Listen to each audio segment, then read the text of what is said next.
Starting in Jhansi, Veerbhumi Media Network is now the most popular network in Bundelkhand. दोस्तों, आज हम 21वीं सदी के भारत में जी रहे हैं, वो जहां हर सुविधा हमारी उंगलियों पर मौजूद है। मोबाइल खोलते ही कुछ ही सेकंड में हर जानकारी मिल जाती है, चाहे ट्रेन की टिकट बुक करनी हो या हवाई जहाज का सफर। आज कुछ ही घंटों में हम देश के किसी भी कोने में पहुंच सकते हैं और वापस भी आ जाते हैं। लेकिन जरा एक पल के लिए सोचिए, अगर ये सारी सुविधाएं अचानक हमसे छीन ली जाएं, तो क्या होगा? ना मोबाइल होगा, ना इंटरनेट, ना गाड़ियां होंगी और ना ही तेज रफ्तार से दौड़ने वाली ट्रेनें। यकीन मानिए, जिंदगी एकदम मुश्किल लगने लगेगी। अब इसी सोच को थोड़ा और आगे ले चलते हैं और चलते हैं आज से 1000 साल पीछे। एक ऐसा भारत जहां ना टेक्नोलॉजी थी, ना बिजली और ना ही ऊंची ऊंची इमारतें। उस दौर में लोग कैसे जीते थे, कैसे सफर करते थे और जिंदगी में आने वाली चुनौतियों से कैसे लड़ते थे? आज हम इन्हीं सवालों के जवाब ढूंढेंगे और इतिहास के पन्नों को पलटते हुए जानेंगे कि 1000 साल पहले का भारत कैसा था। आज जब हम भारत को देखते हैं तो हमें यह एक बहुत बड़ा देश लगता है, लेकिन सच्चाई ये है कि 1000 साल पहले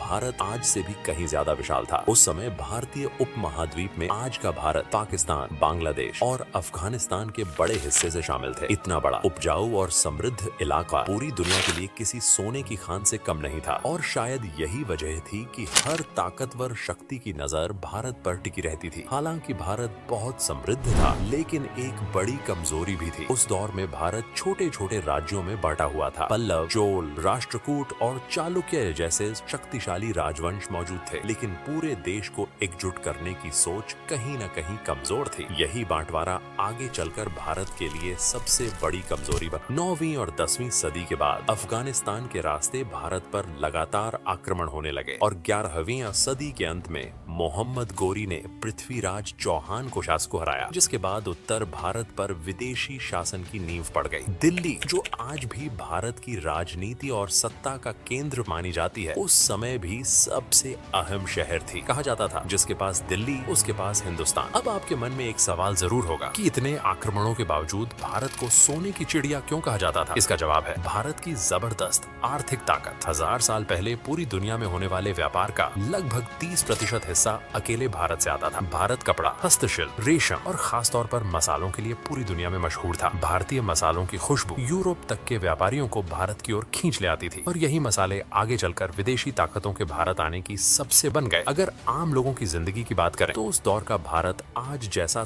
तेज और भागदौड़ भरा नहीं था। करीब 90% लोग गांवों में रहते थे और खेती ही जीवन का मुख्य थी। लोग अपनी पूरी जिंदगी में 150 से 200 किलोमीटर से ज्यादा यात्रा नहीं कर पाते थे। यातायात के साधन थे घोड़े, बैलगाड़ियां और पैदल चलने वाले रास्ते। हर गांव अपने आप में आत्मनिर्भर था। तालाब, कुएं और बारिश का पानी जीवन की सबसे बड़ी पूंजी हुआ करता। बाजार आज जैसे बड़े नहीं थे, न शॉपिंग मॉल थे और न ही ऑनलाइन डिलीवरी। फिर भी जरूरत की हर चीज गांव के बाजार में मिल जाती थी। कई बार लोग पैसों की जगह वस्तु विनिमय करते थे। अनाज के बदले कपड़े या फल सब्जी के बदले दूसरी जरूरी चीजों में व्यवस्था की बात करें तो हर गांव में पंचायत प्रणाली होती थी। अनुभवी और सम्मानित लोग पंच बनकर गांव के झगड़ों और समस्याओं का फैसला करते थे। अक्सर मामला राजा तक जाने की जरूरत ही नहीं पड़ती थी। शिक्षा गुरुकुलों में दी जाती थी। गुरु और शिष्य के बीच ज्ञान का वास्तविक आदान प्रदान होता था। यहाँ तक कि दूर दूर के देशों से भी छात्र भारत में शिक्षा लेने आते थे। और अगर शादी की बात करें तो वह किसी त्योहार से कम नहीं होती थी। शादी के समारोह 7 से 10 दिनों तक चलते थे और पूरा गांव एक परिवार की तरह शामिल होता था। उस दौर में न फैक्ट्रियां थीं, न प्रदूषण। हवा शुद्ध थी, जीवन सादा था और रिश्तों में अपनापन था। चुनौतियां जरूर थीं, लेकिन लोगों के जीवन में संतोष और सामूहिकता थी। तो दोस्तों, 1000 साल पहले का भारत तकनीक में भले ही पीछे था, लेकिन संस्कृति, आत्मनिर्भरता और जीवन मूल्यों में कहीं आगे आ। अब सवाल आपसे है, आपको कौन सा भारत बेहतर लगता है? आज का आधुनिक भारत या 1000 साल पहले का भारत? कमेंट में जरूर बताइए और अगर वीडियो पसंद आया हो तो लाइक करें, शेयर करें और चैनल को सब्सक्राइब करना न भूलें।